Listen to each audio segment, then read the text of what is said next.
This little discussion is in memory of Brother Ronald Waddell. This will be 15 years since Brother Waddell was assassinated.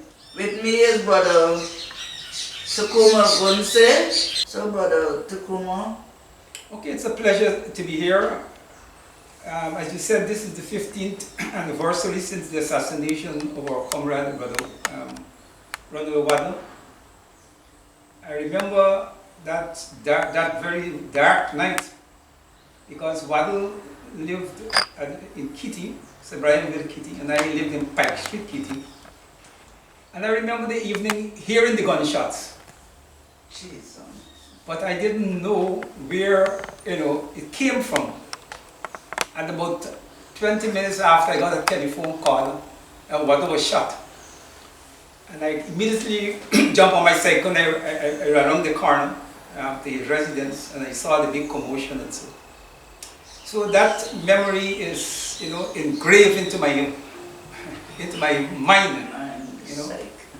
And at last, the forces of evil eventually succeed in physically destroying him and removing him from the scene.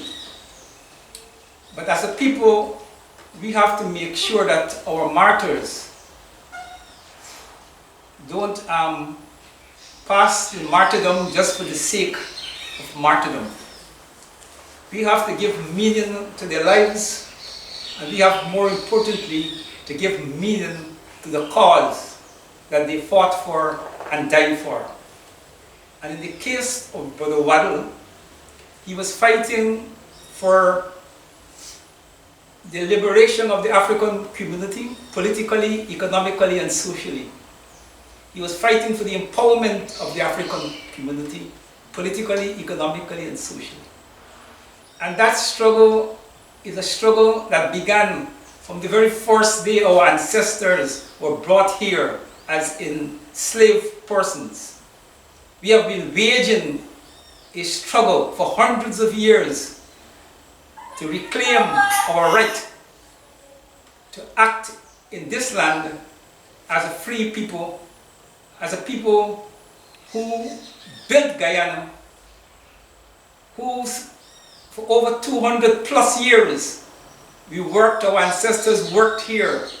We were not paid, so there's no, we've lost over 200 years of collective wealth, which is reflected in our present economic impoverishment.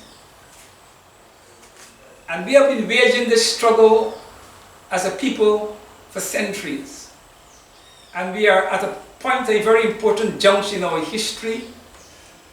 And as we reflect upon Waddell, we have to do some serious self-examination as a community. And we also have to do some self-criticism and ask ourselves some very hard and difficult questions and to seek to find some answers and then to move on.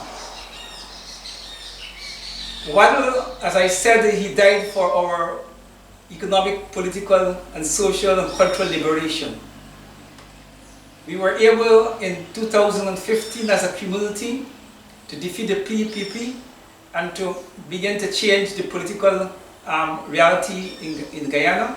And we had a coalition government led in the main by the APMU, which constituted the largest part of the coalition. And that coalition came to power with the votes and the energies mainly of the African community. And in 2020, 5 years after, we squandered it. And we're back in the same position. And if Brother Waddell was here, I know that would have been something that would be preoccupying his mind. And we as a people have to ask ourselves how it happened, why it happened. And I think that in our search, if we search honestly for the answers, we will find the answers. And I think that this year, as we remember Waddell, we have to commit ourselves to that kind of process. And I would say that our fundamental failure is that as a people, we rely too much on party politics and we fail to develop a community politics. So if the party go astray, the party carry the community astray. If the party decide to commit suicide, it commits suicide to the African community. And I think that we have to, in reflecting upon Waddell's sacrifice and the sacrifice of all our martyrs over time, we have to come to grips with this whole question of party politics and community politics. And as we practice party politics, which is a contest mainly for the political control of government, but community politics must be something much more deeper, more fundamental. And this community politics and the imperatives of community politics, the way we define what we want and how we want it, and we use that to influence party politics. It should be the other way around. It is too much the other way around. So the party could make decisions that endanger the African community, that have profound effects for generations after generations. You know, and they will continue with their business. So those are some of the words I will want to leave with you in remembering Waddell at this 15th anniversary. There's one other issue I want to raise because, you know, the coalition government tell us that there's no evidence to charge Roger Khan. And we know Roger Khan worked with the PPP government, and they were responsible for killing hundreds of African young people. There were many, many men. And the coalition government tells us there's not enough evidence to charge, and not enough evidence to convict. And Roger Khan walked the road. The PPP had made some accusations against Waddell. They never produced an iota of evidence, much less evidence to stand in court. But what they did, they killed him, they assassinated him. I think we have to look and reflect upon the differences. And we have to call a spade a spade. Until we could get justice for Waddell, until we could get justice for all those hundreds of African people, young men who died, Guyana will not be a place of comfort. And I remember, I think it was on the 13th anniversary when I think it was held at Bonita's home, the same place where Waddell was shot. I made the point that we're not going to get, the coalition government will not deal with the question of extrajudicial killings. And I remember a lot of the comrades in the activity, you know, they were not happy. They couldn't take a frontal criticism or assessment. I've lived to see the coalition government is out of power and nothing has been done. So the point I'm trying to make is not that we don't know our problems.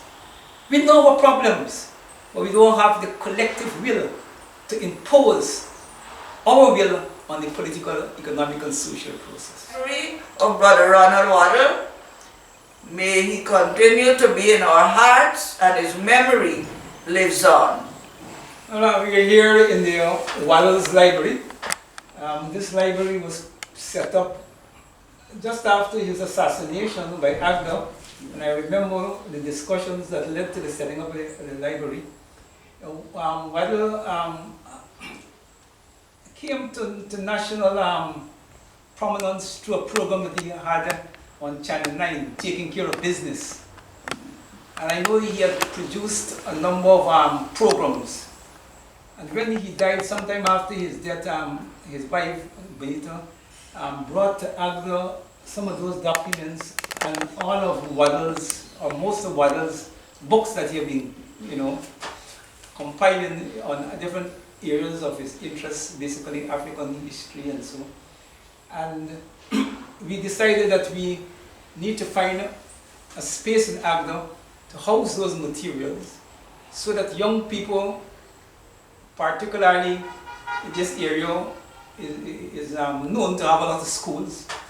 And we felt that one of the service the library would provide is access to those children, you know, to come here and to look and study things African, not only by the Waddell, but, you know, develop an interest in our history and our people, so that their consciousness will evolve.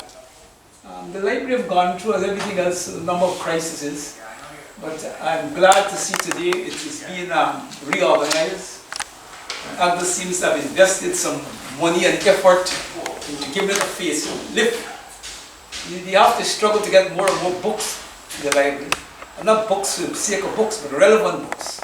This should not be a library like the average library. This should be a library that is devoted to African liberation. And the books that we house here should reflect that.